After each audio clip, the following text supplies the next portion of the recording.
Get ready to be inspired by the great things happening in rural education. The Rural Scoop will bring you new ideas and innovative solutions. We'll dive into education issues and we'll highlight what's working in your rural communities.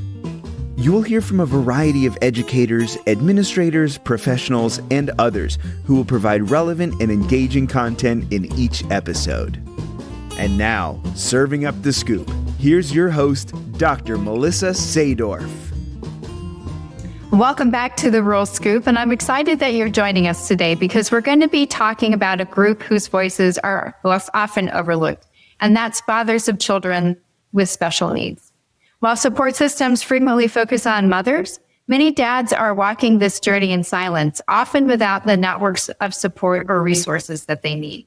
So for those that are living in rural communities, that sense of isolation can feel even greater. My guest today is Kirby Rabalais, who knows this reality firsthand. He is the founder of 𝐄𝐩𝐢𝐬𝐸, a community and coaching program that's designed to give fathers of children with special needs the support and encouragement and the tools they need to thrive. Kirby's work isn't limited to rural dads, of course, but it offers a lifeline to those in communities where support isn't always right around the corner.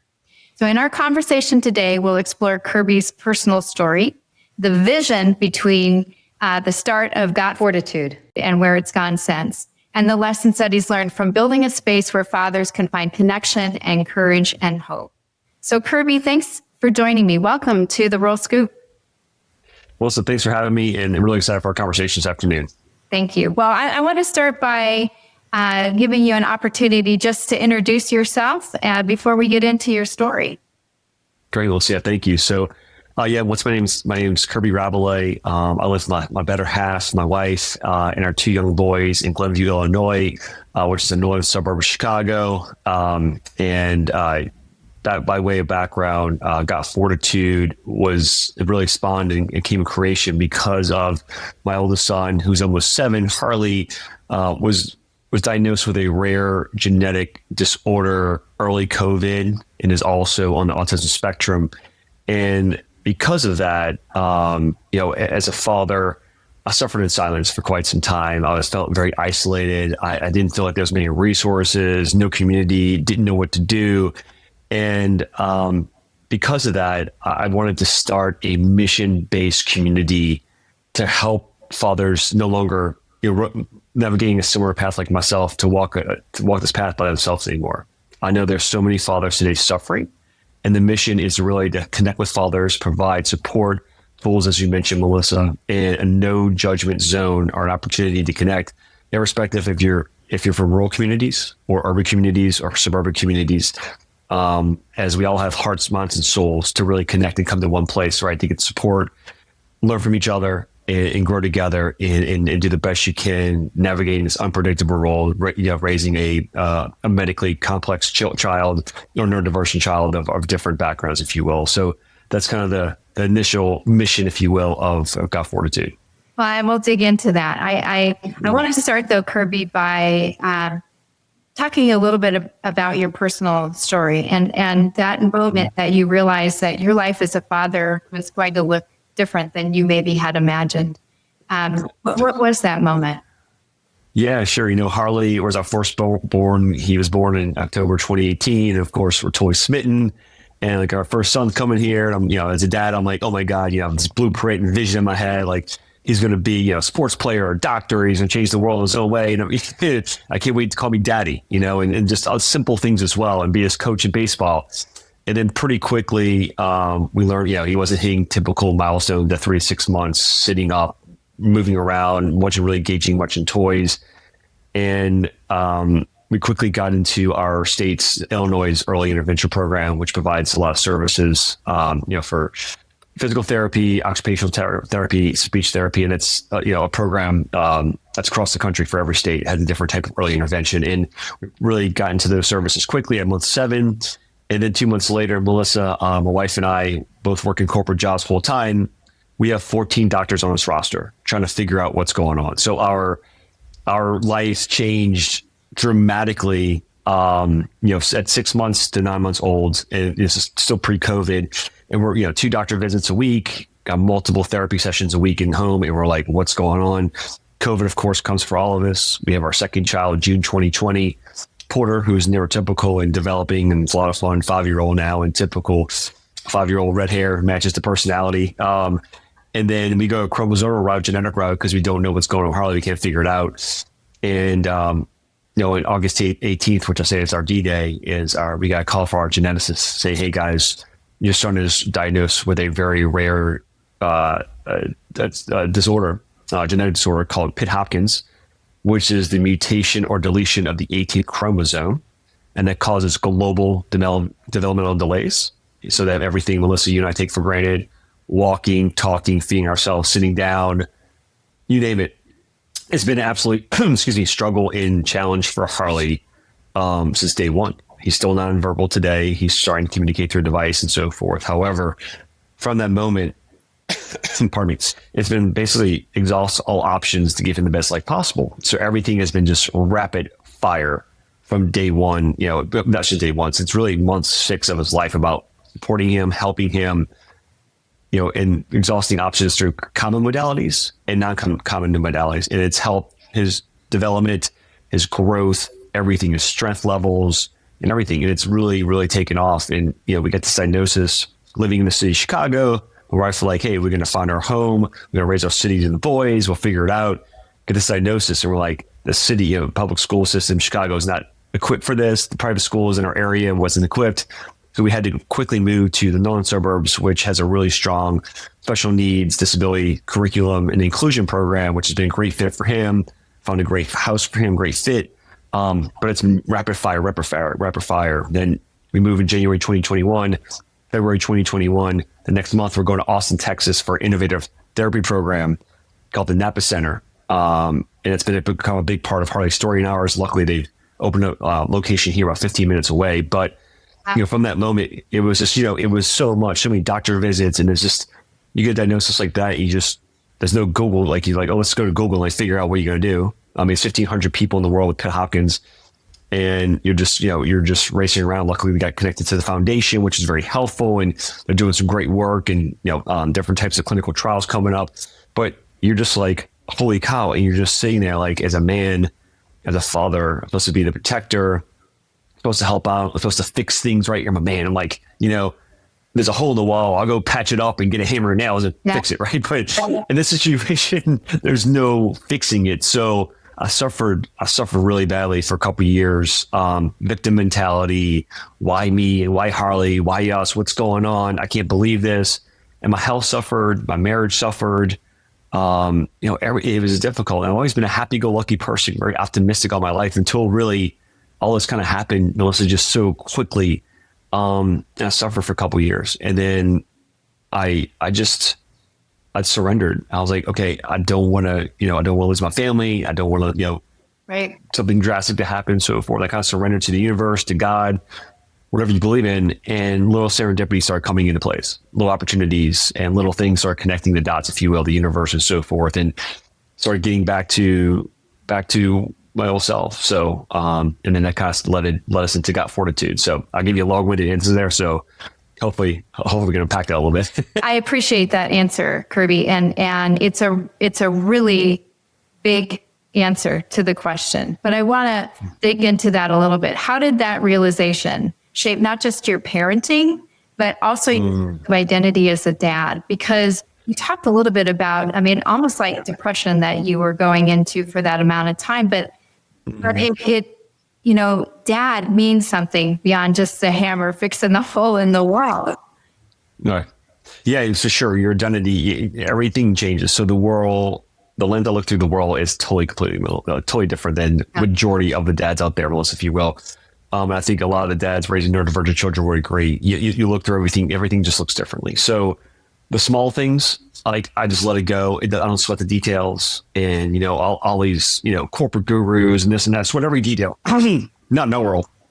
No, thank you. It's impossible. Right. But also, you cherish the small moments. You cherish the smiles. You cherish the little things, and you build on that, and you have that compounding effect of the inch stones. And one of our first therapists told us with Harley, don't look for the milestones, cherish every little win and cherish the inch stones, which has been a saving grace and guidance for us, because nothing is like, there's no like quantum leaps, with his diagnosis and being on the autism spectrum and so forth and what he's dealing with. But the little inch stones, like every little win, I'm like, yes, like in therapy, like, this morning he had therapy before school and he did some good things of standing up by himself. And I was like, oh my God, I'm like celebrating in his therapy center. So, but like little things like that, a little win and small things that doesn't matter. But it's also building the community to get support and to lean on others and people that understand you and what you're going through. Our friends and family are very supportive, but if you don't live it, you don't breathe it every single day, you still don't get it 100%. Yeah. Yeah. I appreciate, I love that. And you've had to redefine what strength and success means in fatherhood for yourself and for your family.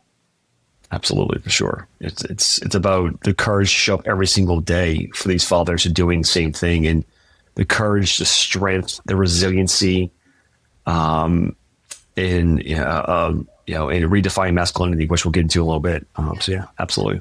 Yeah, let's dig into that word resilience, because I'm sure that it looks different in your home than it does in mine. What kinds of conversations were hardest for you and your family when you got the diagnosis, and the struggle since then with those inch stones that you're talking about? Yeah, absolutely. Day one, we get the diagnosis, August 18, 2020. The first day, Melissa, I was just like, we didn't get that call. I was just like in denial the first day. I was like, no. Like, no, we didn't get that call. 10 minutes later, I had to get on a really important corporate call. So I was just like, I couldn't even like grasp and comprehend it. The next day, I called back the geneticist. I'm like, I got to talk to you about it. And then, yeah, I was just, devastated, just like, and she's like, this is your expectations. Don't expect much and so forth. I was like, whatever. I'm like, no. I'm hysterical, but I'm like, no, we're not going to succumb to the social norms and expectations of the diagnosis. We're going to push really hard, and Harley's going to exceed expectations and so forth, and have his own standards. So that was part of it. Second part is like, oh my God, what are we going to do? Like, this is our life. Like, holy Christmas Eve. Like we got to figure a lot of things out. And luckily, the universe, God, whatever, came into play again and just started aligning, connected dots for us and getting us to Glenview, the right home, the right neighborhood. All these little things have just been really just serendipitous along the way. But it's still part of the daily struggle. Sometimes I feel like my wife and I, Chelsea, still haven't had like the moment to really reflect on the magnitude of it, even though it's over 5 years. Just because it's just the hustle and bustle of life and everything going on, and another younger son and everything else. And she works, and we both work, and yeah, so it's a lot of that as well. Yeah. You often talk about how fathers walk in silence. And what does that silence look like and cost when it comes to raising a child with special needs? Yeah, that's kind of like masculinity, which is a big tenet of God Fortitude. And it's about redefining the narrative and the changing of the guard, if you will, when it comes to masculinity. The old masculinity is you hold all that weight inside. You don't cry. You don't show emotions. You don't crack. You don't ask for help, because that's biological. That was maybe the way you're raised. That's just men are, right. We're not attuned to that, if you will, like a better term. And society's not built for that, for men sharing and so forth. We're just there's a bias and stereotypes around it, right? So men don't want to speak out and don't want to seem weak and so forth. However, it is, and I'm still in a work in progress in this, right? The ability to have those conversations with my wife and to friends and family, like, I need help. I'm having a tough moment. Let's have a conversation and so forth. That's what makes masculinity. Masculinity is like, hey, I'm human. I'm in my therapy session with Harley or my other, I'm with Joey. If I'm bawling, crying, but I'm there. I'm doing it, and I'm going to be there for my son or my daughter or whatever. I just had, we just had a bad doctor's visit, but we're going to go back next week, whatever it might be. So redefining that is showing, hey, you know what? I am the strength and the courage for my family. I'm the protector, but I'm also going to show my emotions, because it has to be done. Because I keep on carrying this super heavy weight that's invisible. It's eventually going to crack, and it's going to cause a lot of problems for the foundation of myself, my health, my marriage, the whole thing. Yeah. Yeah. talk a little bit more about that, Kirby. What kind of toll does it take on the mental health or marriages when dads don't really have a place to turn, or they don't feel like they've got an outlet, and it's showing up in relationships and workplace and in the community? What does that look like? Yeah, absolutely. It's like you want to run away. You know, you really want to run away, or take your own vacation for weeks on end, or you don't want to keep on showing up. It's trying. It's difficult. It's difficult in your partner, your spouse. It's difficult in your health. I felt it. I had several things I had to deal with on that time, during that time, and so forth. And now I've gone the opposite way, where I really make sure self-care is a big part of my daily. I subscribe to it daily. But you can't pour from an empty cup, right? Especially for raising a neurodivergent child. So there's things you have to do, but it takes a toll mentally, physically. You're questioning yourself. What did I do? Was this my fault? Did I cause this? You know, I'm actually a mosaic carrier of Harley's diagnosis, which also eats at me sometimes still to this day. What that means is basically some of my cells have his diagnosis, but doesn't impact me whatsoever, which is wild. Yeah. But somehow when he was conceived, he got it. So like, it's just that kind of, that messed with me for the years, right? Like, oh my gosh, like, is this my fault? Am I to blame? Like, oh my gosh. So like, all those things come up in father's head every single day. Like, why can't I fix my son? Why is this happening? Like, I want to coach his baseball team. I want to, softball team, or t-ball team, whatever. So there's a lot of things that go into dads that they want to do, their vision for their child, and it just gets, it just gets evaporated within seconds, if you will, minutes. Yeah. So hope I answered your question, Liz. Oh yeah, definitely. I want to dive into how you broke the silence with Got Fortitude, because that's been something that you've been able to share how you are dealing with the guilt and the depression, and yet the celebrations at the same time. So what specific strategies do you use in your platform to help men move past that instinct to bottle it up? Absolutely. So there's three different tenets to that. So at the end of the day, I want fathers become the best expression or the best version of themselves, irrespective of how difficult their situation at home is. And look, I get it. So whatever that is, I want fathers to kind of recognize that, and that's going to be different, right, for everyone. So recognize that as the end goal, and let's reverse engineer that, and let's help build in practical, small tools on a daily basis that make the long ripple compounding effect over time. I don't believe in like grandiose plans, because like, let's change 10 things today, Melissa, and tomorrow, like that doesn't work. That doesn't stick. So like, let's talk about little things you can do from a self-care perspective. What can you do from a mental perspective? Meditation, breath work, gratitude, little things that I believe make a very big, profound effect over time. And that can give you little things to get, to kind of get you where you need to go, irrespective, and take those micro breaks. And that could be simple as a cup of coffee, by yourself, or a conversation in the morning with your wife before the kids wake up and the chaos goes on. Whatever that is, whatever that is for you and your family. Every Friday night, my wife and I have a in-home date night. We get the boys to bed at a decent hour, and we just have day night at home. And every weekend we try to rotate and make it fun and so forth. And it's simple, but it's our time we look forward to when you actually pressure. We just absolutely just love and adore it. And so there's things about clarity, best expression about yourself, and then being able to really, again, build in your schedule, self-care things, micro breaks, whatever that is, to help you get through the momentarily, go through the moment. And then also a spirituality piece that is a big tenet to it. And it's not religious, saying, hey, Catholicism versus Judaism, whatever, but the dads I've worked with, and myself, big time myself, that want help, that want to surrender, that need support and so forth, connect to a greater consciousness than we do on a daily basis. There's a lot more to life, the 3D reality that we know it, right? So if you're able to kind of get over the typical stigmas about, whatever it is, but able to use different prayer or meditation or different form factors to connect to a greater consciousness, it's undeniable what it's done for my family and I. Myself mentally, and it's the biggest game changer for myself. is to use that to connect to something greater than ourselves. And it's been wonderful to connect to the divine, wherever that is. So I encourage men especially, and they might be thinking this guy's totally crazy, but it's okay. You don't have to believe what I'm saying, but I know what we've gone through ourselves and so forth. And there's opportunity out there to really help be guided by something greater than us to help you out and so forth. So those are kind of some of the tenets. And then building that resiliency. And that's coming back. You're going to get hit, you're going to get knocked down 20 times a day, maybe 40 times a day, 3 times a day. Maybe it's a good day, but you're going to be in that storm. You didn't create the storm, Joe, John, Mike, whatever. But if you can adjust the sails, if you have that fortitude, right, and that mental resiliency and so forth, you can get through it. You can stand still through the storm, no matter how difficult it is. So yeah.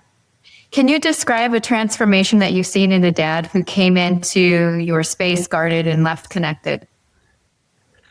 Yes, absolutely. I think the biggest thing is saying, well, I'll give you 2 perspectives. Some dads are like, I'm not ready for help. I'm not, I haven't maybe accepted their problem. And I'm like, okay, you know what, Father, and that's, Joe or Mike, whatever, whenever you're ready, we're here for you, right? No big deal. And then the fathers that come and say, hey, you know what, Kirby, I'm surrendering. I'm open. I need help. And those are the dads that actually have the most transformation because they're actually open to all the conversations. And I'm very direct with those fathers. Like, hey, let's talk about the muck and mire going on. Let's talk about your situation. And then from there, let's build a plan because there's going to be no change in you unless I challenge you. And I'm not going to be rude about it, but I'm going to be very, very direct and I'm going to help you get there and so forth. So the fathers that have had the most transformation are doing better, specifically when the stuff hits the fan. When kids come home from school, they deal with it better. Their triggers, their angers and so forth are more controlled, if you will. They're doing some of the breathwork exercises and so forth. They're taking the micro breaks and they're understanding, hey, like, oh my gosh, I'm about to blow up. They go outside just for like a minute, right? Hey, honey, I just got to get outside for just a second. I'll be right back. I promise. It's just going to cool down and come back with a more calmer, cleaner nervous system, and the energy shifts their house. And so those are the fathers that make the biggest strides and say, you know what, I'm not rock bottom, but I'm having a difficult time, Kirby. Can you help me do X, Y, and Z? I'm like, yeah, let's get there. And let's start tomorrow. So hopefully that answers your question. Yeah. You've built Got Fortitude with years of coaching and a community space. So why did you choose that model and what gap does each piece fill? Yeah, that's a great question. I think, there's other platforms out there that come across. They're there for men and so forth to get together and, let's have a drink and let's connect and so forth, which is great. And it's all powerful and it has its place. However, if a father really wants to change, if he really wants to know and talk about the goods and the bads from other fathers and learn from other fathers and get in the muck and mire and say, hey, you know what? I need some tools. Like, this is my situation. I need just a couple tools and I want to feel heard. I want to feel seen. I want to be able to relate because John said X, Y, and Z over here. That's really the premise of Got Fortitude, to have all that stuff to say, hey, you know what? Yeah, guys, of course, I'm a guy. Let's get together, have a drink, have a bunch of ball. Of course, no doubt about it. That's great. It's fun. But there's a lot more to it about brotherhood, about transformation, coaching, and getting services and support than just getting together around a football game, because a lot of stuff will get lost in translation or never come up because we're watching sports or talking about music or whatever else. Right. Or, hunting or whatever, whatever it is.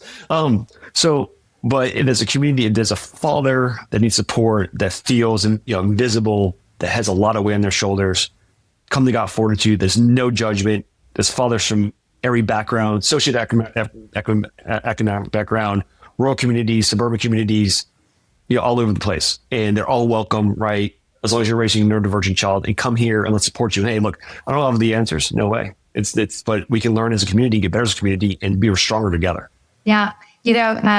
I'm sure that there was some trial and error when you were building format. Still talk a little bit about what you're learning from trying new things, and how do you pivot when something isn't working? What's not work? Oh, it's great. That's a great, that's a great question. What has not worked? Let's see. Let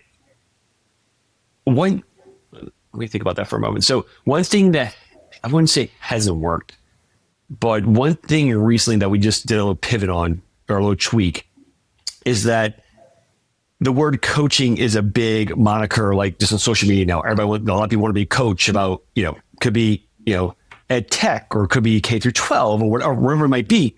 And so I think that terminology has gotten kind of a negative connotation going on. So we've changed the verbiage to being a father advisor. Because really what I'm doing is advising fathers, and it's true. And it's kind of a mentorship / coaching program. Excuse me. And it's based on 4 different pillars, around clarity, become best version of yourself, building micro minutes and healthy habits, and also using for some frameworks around spirituality and so forth. So it's really the same concept, but just kind of tweaking them out a little bit. And it's actually resonated very, very well with the community. Yeah, that's great. What surprised you, Kirby, most about the dads who come to Got Fortitude? Every situation has a lot of parallels. This means like their child's diagnosis and what's going on, but there's also a lot of differences. So we can 100% relate to the victim mentality, suffering in silence. I'm having difficulties with X, Y, and Z. Work doesn't understand. My friends don't understand. All that stuff is like, it's all there. We get it. And like, we can walk into a room, tell our dads, do what I'm doing, and we can get it. But the nuances with their child is the differences. Some childs may have even more extreme diagnoses than Harley. So not to get specific, but like some could be very, very major surgeries to feeding tubes to all kinds of stuff. So that's the difference, right? But as far as the fundamental challenges and issues and so forth, it's like, I could just, I just know it right away. I could hear it. I'm like, yep, I feel you. More commonalities than differences. Yeah. Well said. What have you learned from them that's reshaped your own fatherhood? I learned from them. I get inspired by fathers that, one that are doing it, because at first I'm like, all right, what other fathers are doing what I think is good, what I'm doing is good. But when I get together with groups of fathers or talk to them, or we do a Zoom call, or do a presentation, they're doing the same thing I'm doing, which is amazing. They're resilient. They're getting knocked down every single day, but they keep on getting up, they're doing X, Y, and Z. And I'm like, oh my God, you're doing that? That's amazing. Let me think about that. Let me talk to this doctor over here. That's a different avenue. So they're doing the good things I'm talking about in the tenets of the business, but they're also expanding my horizons as well. And then just feeling, get the text messages. Thanks for the call last night. Or that was a great newsletter this past week, Kirby, to help me do X, Y, and Z. So all of that stuff gets me motivated, excited, inspired to help more fathers. Yeah. I want to shift gears just a little bit and talk about, having to be an advocate for yourself, not just for your child, but for yourself. Yeah. When you step into a school or to a medical space as a father, how are you received differently when you compare it to mothers? Yeah, at first, I was totally, fish out of water. Like, holy Christmas, like, what is going on? I didn't know any of the terminology, the jargon, the lexicon, what to say, what to ask. And sometimes I still don't. Like, don't get me wrong. Like, some of the stuff is just like, holy cow, like, what are you guys talking about? But now I can tell when a doctor or somebody, a therapist, is taking us seriously or hardly serious. And my threshold for nonsense is about, this much. Yeah. And I'm very easygoing, very laid back. But like when it comes to Harley, I don't have much patience whatsoever, as you can imagine. So that has changed. But going into those meetings at first, I didn't know what I was doing. I was just really trying to support my Chelsea, my wife, right? She was really leading the charge at first because I didn't know what to do. And she was just so gung ho and so A-type about it. It was amazing. And she kind of just led that part of the family for a little bit. And then I'm still catching up to her in a way, but, I go to every IEP meeting. We just finished Harley's 13th IEP meetings in the first grade. 13 already. And so it's been a long, long process there. Doctor's visits, we divide and conquer as much as possible and so forth. Luckily, we don't have as many as we did before. But at first, I didn't know what I was doing, and, now for father, ChatGPT, I would, ask for questions, ask for help, come to the community, ask for questions, ask for help, and so forth, and figure out what's the best way to approach it. I have several free documents on our website about IEP meetings and preparations and checklists and so forth, and things we're doing today for the community. It's all free to anybody. It's a free download, all kinds of different opportunities for that as well. So get educated, don't feel intimidated, and ask hard, assertive questions, right? If you feel like you're being cited by a doctor or they're trying to go too fast or whatever, because honestly, a lot of doctors or people that we worked with are just making assumptions just like you are, especially with a rare genetic disorder. They don't know what they're talking about, majority of them anyway. Yeah. That's a really good point. Do those assumptions have outcomes for your children? And I'm sure that you do, and they're probably pretty negative. You have to I like to say you have to measure twice, cut once, if you will. Yeah. If a policymaker could see through your eyes for one way, what would shock them the most about the barriers that fathers face? Yeah, I think everything, not necessarily everything, a lot of the content, the groups, the policies are geared towards mothers today. Mm-hmm. And I'm not saying that's wrong, because look, for many times, for many generations, right, the mothers led that part of the household, which makes total sense. However, now in 2025 and moving forward, as we change the narrative around masculinity and the father's role, and I'm seeing a lot more fathers being involved, there needs to be opportunity for training for fathers, opportunities to help supplement fathers, to get them to understand and want to be more included and to be more inclusive and so forth. Because I know a lot of fathers will go to Capitol Hill, right? Would go, to try to change policy and so forth. And that's also another part of the tenet, right? To help change policy for fathers, to make it more inclusive and really get out there. So I think the opportunity, let's start changing the narrative, number one. And number two, let's build programs that are geared towards the masses, not just the mothers in the households and so forth, and get them get them a seat at the table, if you will, and let them have an opinion and be smart about it and ask the right questions and so forth to get engaged, so we can change the next generation and our generation on fathers being, neck and neck, if you will, with the mothers of the household. So yeah. And I'm sure that if change doesn't happen and those policy blind spots are allowed to continue to stand, they'll be creating harm for families like yours. Yeah, absolutely. For sure. No doubt. So tell me a little bit about how you approach a dad that's just beginning this journey. What are the first three things that you would tell him to focus on? Yeah. So number one, get educated as quickly as possible on the diagnosis or the situation about your son or daughter. Number one, and that's, obviously internet, of course. If there's a foundation, get connected right away to the foundation or other groups that are associated with that diagnosis. And three, try to find your own tribe of other men. And then I'm not talking about that as if you got fortitude, but if you know other fathers in your network that are raising neurodivergent children or somebody similar, or friends, wherever, that had children with disabilities, right, daughter with disability, find that connection quickly and figure out the road ahead, if you will. And try to figure out some of those landmines and challenges that you may be walking into ahead of time. So I really that would be my focus for a father getting diagnosed today or tomorrow. Would you say that's probably the most common mistake a dad can make when they're trying to carry everything on your own, as you talked about earlier? Yeah, and we shut down. I shut down. We don't want to talk about it because we're scared. We have fears. What's going to happen? What's going to happen to my children when I'm gone? The whole thing, are they going to have friends growing up?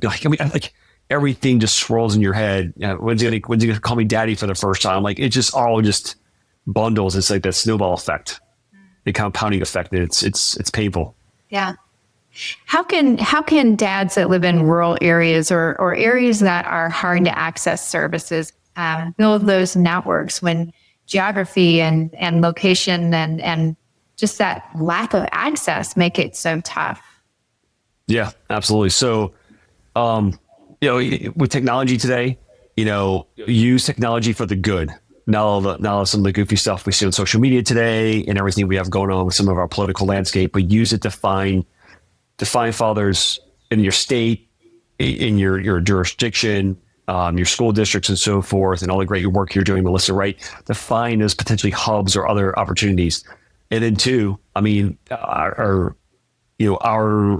message, our mission is to connect with any dad that's walking this walk, right? So we're available for a dad living in a town of, 50 to a dad living in, Sydney, Australia, with millions and millions of people.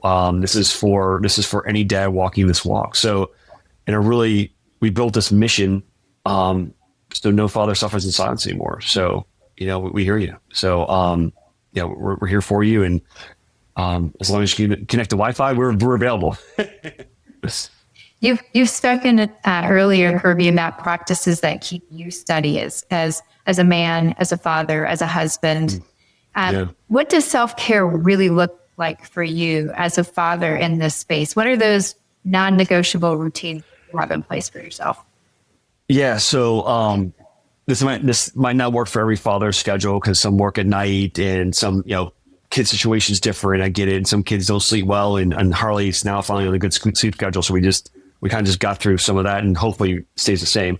But I get up very, very early, like 4:30 in the morning. And I use that time for 2 to 3 hours before my boys wake up to build momentum for the self-care, to fill my cup. So when things come through the day, that whatever it might be, I can take it on, and I do it most of the time in stride, sometimes not always, right? But I bake in time for meditation to connect to a greater consciousness. And then either I go to the gym or I try to knock out 2 or 3 critical work items in the morning to build momentum and practice gratitude, typically after the meditation. So, but I try to do all that before my boys get waking up, because when they're there, I want to be present with them until we get them to school and so forth. And I don't want to look at my phone. And yes, I'm not perfect. Sometimes it does happen about email or whatever, but, I want to make sure I'm present in both areas. So for myself in the morning, that I can be rock and rolling for the boys and caffeinated by that point and feeling good. But also, taking time to work out, when I can. We're blessed to live by a forest preserve. So I also try to get in there for walks when needed and so forth, just to calm the mind. And it's a beautiful multiple acre forest preserve here. So we're blessed with that. And little things, right? Just the little things, and just cup of coffee by myself or wherever it is too, and just having that moment. It's like, man, this is great, just to ease the nervous system and get back into the parasympathetic nervous system, if you will. So how would you tell a dad to handle the guilt that often comes with stepping away to care for yourself? That's not typically a go-to. I do it all the time. I deal with it. It's difficult for my wife and I to get away because we both feel the guilt, and it's something that we tackle every single day. But we just know that we need time together, like my wife and I together separately, or just by ourselves. And we crave that sometimes, and you just need it. And I know it's challenging to get away. You feel bad. You don't want to do so and so forth. But again, you can't fill from an empty cup. So you have to figure out some way, even if it's an hour or 2 hours, just to go, get a cup of coffee for yourself again, or go for a walk, or go meet up with a buddy and have a drink and just decompress for a little bit. It's necessary to sustain this type of lifestyle that we live in. Because if not, things are going to boil up, things are going to blow up, and it's not going to, go the way you want it to because of, circumstances. Yeah. In looking ahead, what's your vision for Got Fortitude in the next 5 years or 10 years, not just in size, because I'm sure that you're continuing to grow, but also in impact? Yeah. There's a few different, tentacles to that as well. Number one, it's about making a generational impact for the fathers today. And obviously helping them, of course, like things we already mentioned, right? Become the best expression of yourself, be the best father you can, irrespective. However, as we raise our children for the next generation, I want to make sure, hey, like they don't have to go searching for love, because you know what? They grew up with love in their family, even though how difficult it was, right? And even like, my neurotypical child, I want him to know how much we adore him irrespective, and we do specific things differently for him sometimes and so forth. But would it be great if fathers in general start talking about It's progress over perfection. It's collaboration over competition. And our children don't have to go search for love because we grew up in a very loving household, even though it wasn't perfect, but our fathers were there, they were present, they did the best they could. And we're going to be a better father because of our fathers, right? So that's a main driver goal. And then also, of course, the goal is to have a international reach to make sure, again, every father suffers in silence. Melissa, the numbers are conservative, but there's at least 100 million families raising neurodivergent children worldwide, and that's a very conservative number. So that tells me that at least 100 million fathers are there suffering in silence, or a lot of them are. So there's a huge opportunity to impact and change a generational father's perspective and so forth. And that's the mission, and I'm really excited about it. So that's providing all the services you mentioned and a lot more things we're going to do around services, offerings, opportunities, and also want to get to your point before, I want to help change policy. I want to get involved in there and so forth to help fathers be more included in these conversations, to take the weight off the mother, but also help the father have a seat at the table and do it collectively with your spouse and so forth, and help raise the kids the best you can and change things. So how are you measuring success? Is it numbers? Is it stories? Is it something else? That's a great question. As of right now, we've been doing this for about a year now. Well, it'll be a year. It'll be a year. Actually, November 1 is where we really officially kicked off the company last year in 2024. The way I'm measuring success right now is just impact. I'm not worried so much about how many dads I'm working with and so forth. That will come, of course, as we grow. But now it's just now it's about the impact in the comments we're getting, the feedback we're getting, the questions we're getting, in the community we're building. We have a no-cost fathers Facebook group that is growing. It's a lot of fun, and that's a great way for your listeners to connect. And we talk about the goods, the bads. We get serious in there. I post almost every single day. We're starting to do some monthly Zoom hangouts, which are a lot of fun, and we get to know each other, fathers from across the country. So I think one is impact in the comments and the feedback and what's going on, inspiring people and helping dads and so forth. Two is growing, just the growing list of fathers subscribing and so forth, and getting involved and so forth, and asking questions and want to help and so forth. And then, then we'll look at other metrics and so forth as the company grows. But that's the greater impact, all the other stuff will come naturally. Yeah. Besides the Facebook group, you have a website. Can you talk a little bit about what's on there that fathers might want to access? Absolutely. So, on the website, we have a free resources page with vetted associates that I know, and could be a special needs attorney. It could be somebody that's special needs financial analysis, and a lot of other contacts in there that I've actually personally or worked with or vetted myself. That's on the resource page. There are several free documents for fathers, and actually also mothers on there as well. I have a father survival toolkit guide. It's 7 tips. It's about a 5-minute read that I use daily to get through the tough times and so forth. I recommend every father downloading it. I would love to hear your feedback. Also, my power morning routine in there, which is how I talked about today. It's free. IP checklist. And we have a lot more content coming. Podcasts I recommend, books I recommend, all kinds of stuff. It's all no cost. We also have offers as far as, the father advisor perspective. If a father wants to work one-on-one, I would absolutely love it. That's probably my favorite part of the whole gig is really working one-on-one with fathers and helping them see clarity and get better every single day. Then some other office as well. And the Facebook group, of course, which is a big piece. Please join that, no cost. And we have a newsletter that comes out by monthly. And I actually released one today, which is great. And a lot of other things we're going to be packing into and adding on as we go. But majority of the stuff today, the content is 90%, no cost. So I'll love for fathers, irrespective of situations across the rural America, please reach out. I'd love to connect with you. And if we have any nonprofits that are listening, what kinds of things can they do to get involved with the work that you're doing? Great. And I forgot that part. Absolutely. Starting to partner with a lot of nonprofits today, a lot of organizations that have a very similar mission, so forth. So reach out, We're being very creative. We're working a lot of different ways for presentations for support, resource supports, opportunities, webinars, and so forth. Like we're doing with Play Melissa and so forth, getting the word out there. But a lot of things, a lot of fun things coming. Along with also, we're building a revisory board right now to help scale the business with some really great professionals out there. That's fantastic.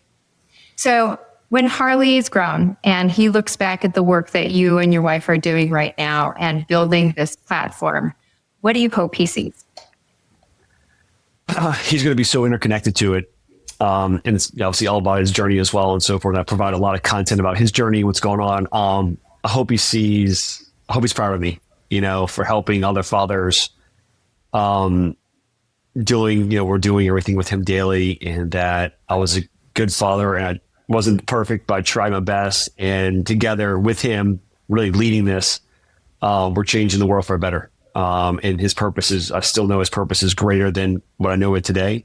And I'm really excited for his prospects too. So in the future, we'll be talking about him and I, fingers crossed. Be wonderful.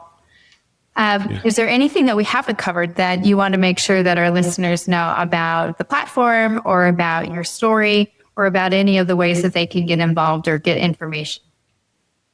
Actually, I have a question for you, Melissa, before we end. Is that okay? That's all right? Yeah. Yeah. Obviously in your role with the Rural School Association and so forth, how does, with our situation with, living in a suburb of Chicago with good special needs curriculum and so forth, how does it differ across the country in your purview? Is it just kind of state by state? Is it county by county and so forth, the support levels and so forth? Yeah, that's a really great question. And, it's context. What is available in an urban area or a suburban area may not be available in a rural community. And we have families that struggle with having broadband access. And so those resources are even different. So it really depends on where you're located and what the assets are that you have to tap into. And it's one of the struggles, I think, that rural families are dealing with when it comes to accessing these kinds of supports, is that there's no guarantee what they can tap into. It might be available for some. It might not be available for others. And so it's trying to connect families with what's out there that's going to be supportive and helpful to them. And I think that the platform that you're putting out with Got Fortitude and, the Facebook group and the website and the tools that are on there and the toolkits that you're continuing to expand, all of those things are important because they can fill a gap in a lot of those rural areas that medical assistance is hours away, and clinics are not available to them, and those specialists that you talk about, you had 14 doctors that were involved with Hurley's case are just not on the ground, and so either they're leaving their community to try to make sure that their child is taken care of. And sometimes that's hard. Sometimes it's not possible, or they go without, or they go with less. And so I think it's not just state by state. It's actually community by community. Gotcha. Okay. So it's all contextual, right? Okay. Interesting. Gosh, we would love to help as many fathers as we can. That's got to be difficult, not having access to medical care that's close by and so forth. That's going to be a really struggle. So I feel for those families. Yeah. Well, I have one question left, and I ask all of my guests this. And I know that you're not necessarily in a rural community, but what does the term rural advantage mean to you? So love the question. So I think, it's almost like a paradigm shift from like an urban community because we live in Chicago so often. But the great thing about the rural community is that its ability to be more personable, more connected, more generational, right? Generational homes or property and things of that nature, and the ability to have a trust factor that maybe you can't get into an urban city and so forth. I think that interconnectedness is missing in the world today, just in general, especially in a world that I feel like there's so much noise, of course, but I think a lot of people are craving wisdom. So the ability to have a rural connection or live in a rural community of the United States, to have property, land, nature, a farm, whatever it is, animals, like that's really inspiring to me, and it's a lot of connection. I think one day my wife and I like to get some land and just be out in rural America somewhere too, when our boys get a little older. So I think all that stuff is very precious. And I think it's undervalued and underappreciated as in America today, unfortunately, because of societal pressures and what the internet wants to tell us, whatever. But I think this is such a great opportunity to kind of help use the rural values that kind of help change the urban values, if you will. So, yeah, that's a great answer. Well, Kirby, I want to thank you for joining me today and for sharing your story and the incredible work that you're doing with Got Fortitude. Your honesty and your vision are really helping so many fathers, and I know will continue to bring this to more fathers to find strength and connection and hope. So thanks for joining me. Melissa, well, thank you so much. Pleasure is mine. And thanks for the great conversation today. Yeah, absolutely. And for those listening, I encourage you to check out the Got Fortitude website. We'll have the link in the show notes. It really is a powerful resource for dads everywhere, especially for those in communities where support isn't always easy to find. And if you enjoyed today's conversation, please take a moment to rate, subscribe, and review, and make sure that you leave us a note. It helps us to keep these important conversations going, and it makes it easier for others to find and join our community. So thanks for spending time with us today. I'm your host, Melissa Sadorf, and I encourage you to keep leaning into the rural advantage. See you next time. Thanks so much for tuning in to the Rural Scoop. If you enjoyed this episode, be sure to rate, review, and subscribe. Your support helps us keep these important rural conversations going. And we'd love to hear from you, so feel free to leave a comment or share your thoughts.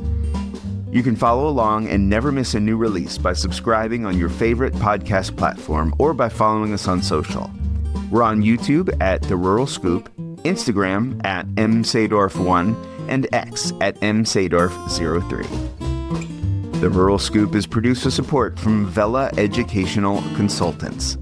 To learn more, visit velaconsultants.com. See you next time for more great discussions about rural education. And as always, keep leaning in to the rural advantage.